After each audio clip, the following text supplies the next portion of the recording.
Global Issues class. Okay, here we go. So I need to review yesterday because your assignment today really won't make a lot of sense without remembering what you did yesterday. So yesterday we looked at a handout and you answered just a few basic questions about the problems that illegal immigration causes for our country. And then the second part of the assignment then yesterday was to create a fictional person, right? Somebody that was applying to immigrate here to the United States. Okay, so today you just have one assignment, but please do it in order because you won't be able to complete the assignment until you do the second step here, which is to make sure after watching this video, make sure you read the handout that I've provided that gives the very, very common arguments both for, right, being in favor of immigration, and the arguments against allowing immigration to the United States. All right, so and this is separate from the whole illegal immigration aspect. These are immigrants who are following the laws. They're coming here the way that they're supposed to. And so these arguments are, yes, we should continue to allow this. This is a good thing for our country.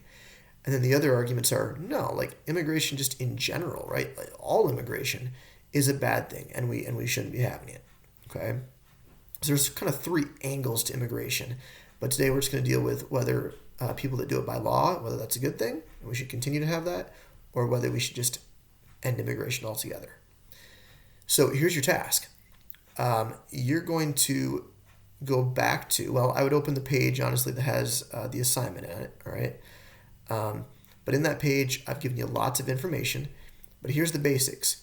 You're going to be linked back to the discussion board from yesterday, and you're going to need to choose two fictional people or applications that your classmates created for immigration, right? Application to immigrate here to the U.S. So you'll choose two of them. Even if other people have already chosen those ones, that's fine, right? You can still choose the same one that somebody else did. But you're going to decide, you're going to be in charge of deciding if this person's application should be accepted or denied or rejected to become an immigrant to the United States. And here's the catch, right? Make sure you read directions because you need to do this from two angles. One, and I provided links back to these, you need to do it from the angle of the people groups that we tend to prioritize in accepting applications, right? So in other words, does this person have family in the U.S.? Does this person have a job that's in demand? Does this person, do they win the lottery, right? So you've got to defend your choice to either accept or reject based on those grounds, okay? Do they fit those parameters?